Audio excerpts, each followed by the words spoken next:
बिहार में जो एसआईआर चल रहा है उसने अब चुनाव आयोग और बीजेपी दोनों की टेंशन बढ़ा रखी है। जबकि पहले बीजेपी को उम्मीद थी कि चुनाव आयोग का ये आदेश है वो चुनाव में पार्टी को फायदा पहुंचाएगा, लेकिन अब तो ये आदेश बीजेपी के लिए मुसीबत बनता जा रहा है, क्योंकि विपक्ष ने हल्ला बोल कर रखा है। बिहार की जनता बीजेपी से नाराज हो गई है। मामला सुप्रीम कोर्ट पहुंच चुका है। 28 जुलाई को दूसरी बार मामले में सुनवाई होनी है और उस दिन फैसला भी आ सकता है।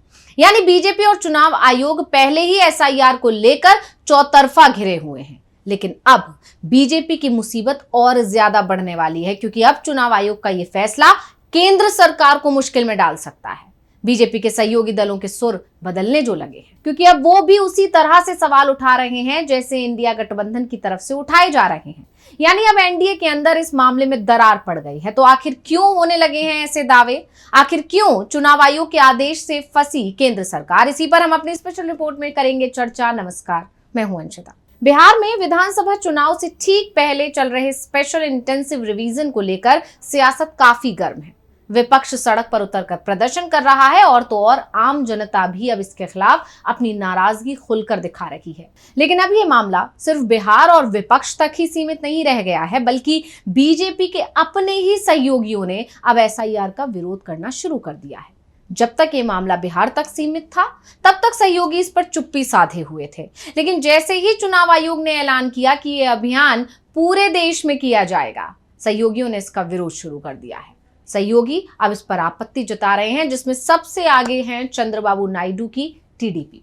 दरअसल जैसे ही खबर आई कि चुनाव आयोग पूरे देश में वोटर लिस्ट की जांच करवाने की तैयारी कर रहा है और इसके लिए चुनाव आयोग ने अपनी मशीनरी एक्टिव कर दी है, वैसे ही केंद्र में बीजेपी की सबसे बड़ी सहयोगी पार्टी टीडीपी ने चुनाव से ठीक पहले एसआईआर कराने पर आपत्ति जाहिर कर दी।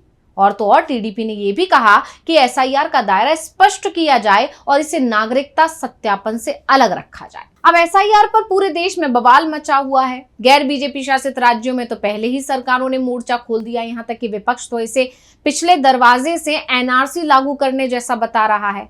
और अब एनडीए शासित राज्यों में भी ऐसा ही होता नजर आ रहा है, क्योंकि अब सहयोगियों को अपने वोटर के नाराज होने का, उनके कटने का डर भी सता रहा है। सहयोगियों को बीजेपी की मंशा भी अच्छी तरह से समझ आ गई है, क्योंकि उनको लग रहा है कि एसआईआर के सहारे सिर्फ विपक्ष को ही नहीं बल्कि बीजेपी सहयोगियों को भी कमजोर करने की रणनीति चल रही है, क्योंकि सहयोगियों और विपक्ष का जो कोर वोटर है वो एक ही है। ऐसे में एक तीर से दो निशाने लगाने की रणनीति पर काम हो रहा है। इसलिए अब सहयोगी भी इस फैसले से नाराज हैं और इसलिए टीडीपी सांसद लावू श्री कृष्ण देवरायलू ने मुख्य चुनाव आयुक्त को एक पत्र लिखा है और पत्र लिखकर चुनावी प्रक्रिया के बारे में कई सुझाव दिए हैं। टीडीपी ने कहा है कि एसआईआर का उद्देश्य केवल वोटर लिस्ट में सुधार और नए मतदाताओं को शामिल करना होना चाहिए, ना कि नागरिकता का सत्यापन। टीडीपी ने कहा कि इस अभियान को नागरिकता वेरिफिकेशन समझा जा रहा है। ऐसे में लोगों में डर का माहौल भी है। टीडीपी ने यह भी कहा है कि प्रशासनिक तैयारी और मतदाताओं के विश्वास को बनाए रखने के लिए चुनाव और एसआईआर के बीच ठीक ठाक समय होना चाहिए।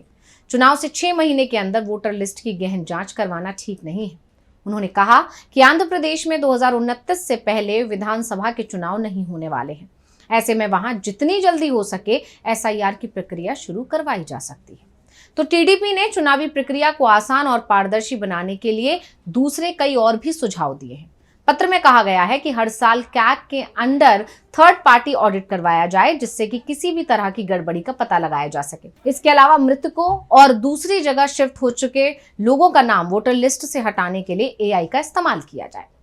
तो टीडीपी ने चुनाव आयोग को सलाह दी है कि मतदान के वक्त स्याही लगाकर वेरिफिकेशन करने की जगह बायोमेट्रिक वेरिफिकेशन किया जाए। उन्होंने ये भी कहा कि रिवीजन प्रोसेस के दौरान राजनीतिक दलों के बूथ लेवल एजेंट्स को जरूर शामिल किया जाए।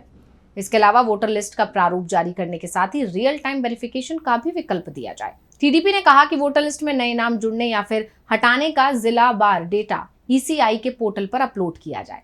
इसके अलावा मतदाताओं की समस्या निवारण के लिए रियल टाइम पब्लिक डैशबोर्ड खोला जाए। स्थानीय लोगों के प्रभाव से दूर रखने के लिए बीएलओ और ईआरओ का रोटेशन किया जाए। अब सहयोगी ने जब चुनाव आयोग की प्रक्रिया पर सवाल उठा दिए तो विपक्ष कहां पीछे रहेगा? बल्कि जानकारों का तो कहना है कि विपक्ष को अब बीजेपी के सहयोगियों का भी सहारा मिल गया है और अब ये मामला पूरे देश में गरमाएगा। यही नहीं, इसके साथ ही सवाल है कि कहीं टीडीपी का ये कदम बीजेपी के लिए गठबंधन में दरार की वजह तो नहीं बनेगा, और क्या अब चुनाव आयोग पर दबाव बढ़ेगा? ये चर्चा इसलिए हो रही है क्योंकि टीडीपी का ये कदम कई मायनों में अहम है। पहला, टीडीपी एनडीए की दूसरी सबसे बड़ी सहयोगी पार्टी है, जिसने 2024 के लोकसभा चुनाव में 16 सीटें जीती और केंद्र में भारतीय जनता पार्टी के नेतृत्व वाली सरकार के लिए बेहद अहम समर्थन दिया।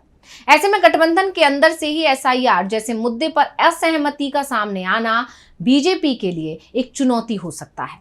एसआईआर को लेकर पहले से ही विपक्षी दलों की ओर से आलोचना हो रही है।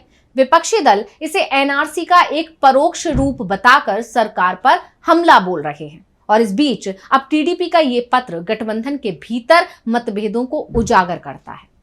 अब यहां यह भी समझना जरूरी है कि आखिर सहयोगियों को इससे आपत्ति क्यों हो रही है। अब सबसे पहले टीडीपी की ही बात करें तो पार्टी के इस रुख को आंध्र प्रदेश की स्थानीय राजनीति से भी जोड़ा जा रहा है।